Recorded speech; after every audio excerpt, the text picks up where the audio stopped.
Boas pessoal, Pedro Amorim Pereira aqui no canal do Mestre Bonsai. Hoje temos uma pergunta que é a seguinte: bonsai de exterior dá para ter no interior?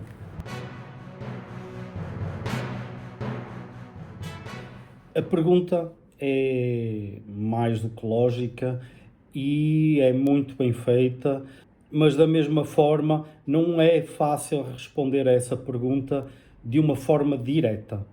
A resposta depende de qual é a espécie.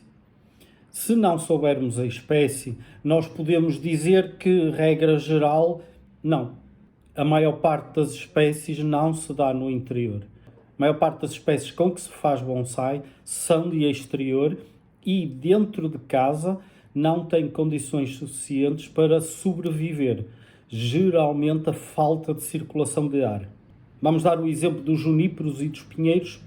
Os juníperos e os pinheiros, regra geral, se estiverem no interior, o mais provável é eles morrerem. Isto porque as resinosas necessitam de uma grande quantidade de ar a circular por entre as folhagens para que eles não sejam atacados por fungos, não sejam atacados por determinadas doenças como bactérias e vírus. Então o que é que nós temos? Em alguns casos o problema será nós levarmos para dentro de casa um bonsai de uma espécie que não vai suportar. Nós temos espécies que será mais lógico levar para dentro de casa quando o clima assim o exige. Por exemplo, uma planta de clima tropical nunca irá ficar bem num clima temperado frio. E por isso nós temos que ter cuidado e abrigar essa planta para que ela não fique cozida literalmente pelo frio. Aí nesses casos, por exemplo os ficus, a ideia será levar para dentro de casa ou colocar dentro de uma estufa. E sendo com temperaturas mais amenas, a planta irá suportar melhor o inverno. Mas algumas plantas, como eu referi, nunca irão suportar a ida para o interior. Portanto, depende da espécie.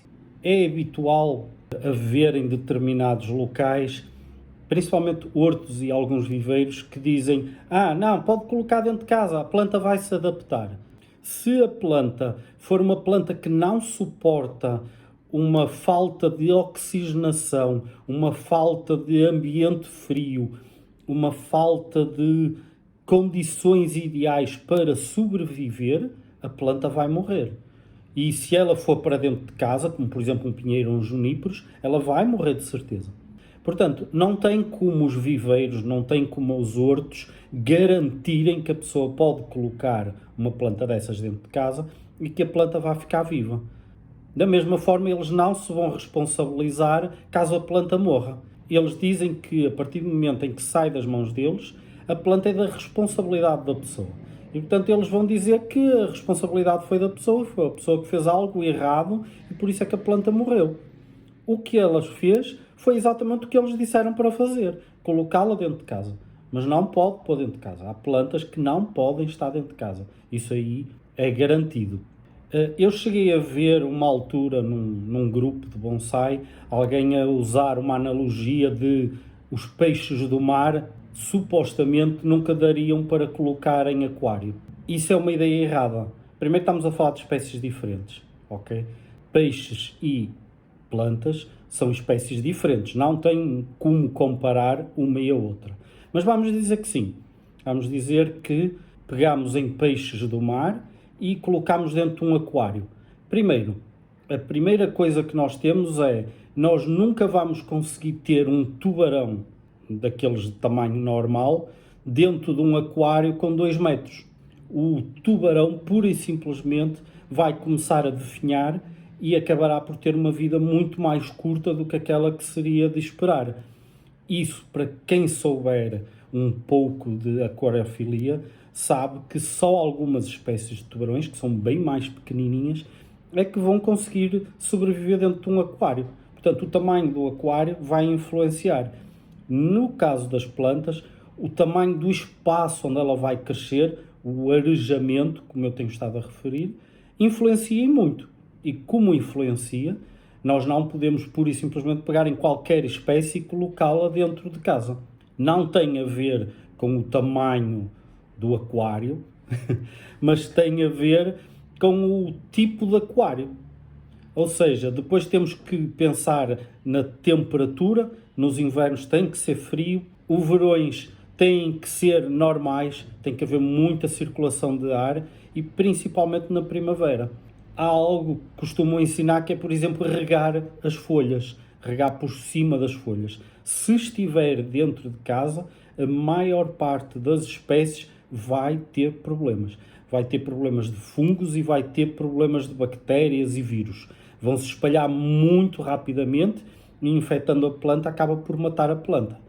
Isso é um problema realmente. É por isso que, por exemplo, em termos de rega, eu aconselho sempre a pessoa a regar na terra, não regar nas folhas. Isso aí já ajuda um bocado a nós conseguirmos manter a planta viva quando ela está dentro de casa. E isto eu estou a falar para plantas como, por exemplo, os ficus. Mas se formos falar, por exemplo, de uma azália, em vez de ser um pinheiro, uma azália não se dá dentro de casa. Ela pode sobreviver durante uma determinada época dentro de casa, mas eventualmente ela vai acabar por morrer.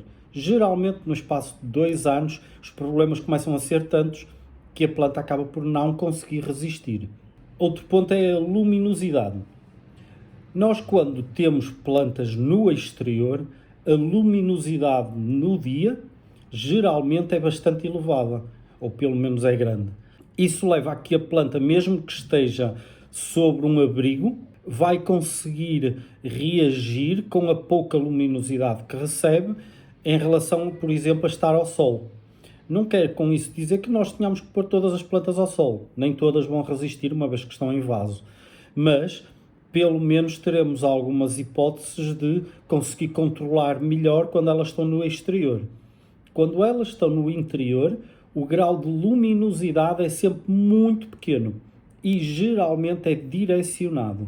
Mesmo que se use luzes de crescimento, aquilo que nós notamos é que a planta tem algumas dificuldades em absorver os números ideais de luminosidade.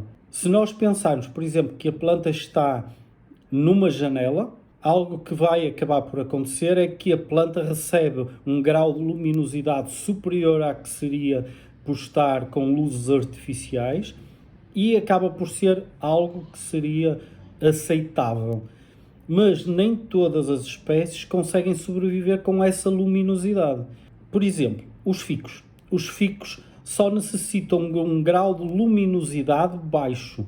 Geralmente eles podem receber cerca de 500 lumens e sobreviver num ambiente que não será o ideal e vão ganhando alguma força, mas não por aí fora.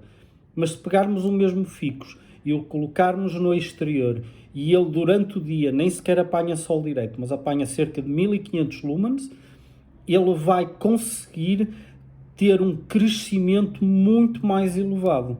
E esse crescimento vai ajudar no desenvolvimento e na saúde da planta. Portanto, nós mesmo assim temos diferenças. É isso que nós temos que perceber. Respondendo à pergunta, a maior parte das espécies de exterior não conseguem estar no interior. Vamos ter muitos problemas e acabamos por perder a planta. Infelizmente, comercialmente, ensina-se muita coisa que se nota que não há experiência nesses aconselhamentos. É necessário nós verificarmos, por exemplo, nas fichas técnicas, como eu os tenho estado a mostrar, como é que a planta reage, como é que a planta pode ser mais saudável. Para isso, geralmente, se a planta é de exterior e acabou. Não dá para ter no interior. Posso ter numa marquise, depende. Se a marquise for fechada, nós vamos ter muitas dificuldades. Portanto, isso é algo que se evita. Espécies para interior serão espécies que eram de clima subtropical ou clima tropical e, portanto, elas conseguem sobreviver no interior porque o interior é bem mais agradável que determinados climas que nós temos no nosso país. Por exemplo, em Portugal, os invernos são extremamente frios e os verões são bastante quentes. Isso leva a que esses dois extremos nos limitem o tipo de espécies que nós podemos ter, principalmente se as tivermos dentro de casa, porque de verão às tantas estamos a ligar ar-condicionado e nenhuma planta sobrevive num ambiente com ar-condicionado, mesmo os ficos acabam por definhar e geralmente acabam por morrer, é uma questão de tempo. E no inverno nós acendemos os nossos aquecedores ou as nossas lareiras e isso queima o ar. O ar fica quente e fica extremamente seco. E isso é um problema para a planta, até porque geralmente ensinam-vos a regar uma vez a cada 2 dias, uma vez por semana, uma coisa assim do género. Isso é completamente errado. Vocês têm que regar quando a planta precisa, ok? E portanto, nós temos que ir de encontro ao que a planta precisa e não àquilo que nós queremos. Façam de conta que a planta é como um animal de estimação. Vocês dão as condições ao vosso animal de estimação para que ele sobreviva na vossa posse. Fazem exatamente a mesma coisa com as plantas. Ok, pessoal? Basicamente é isto. É um pouco longo, mas é esta a explicação. Subscrevam, é muito importante subscrever. Comentem, façam um comentário, digam-me o que gostariam que eu respondesse. Eu quero começar a fazer este estilo de vídeo para que algumas dúvidas sejam esclarecidas e partilhem. Também é muito importante partilharem estes vídeos. É muito importante partilharem que o canal do Mestre Bonsai existe para que ele consiga evoluir e vos comece a trazer cada vez mais conteúdo e cada vez melhor conteúdo. Ok? Abraço pessoal, tudo de bom!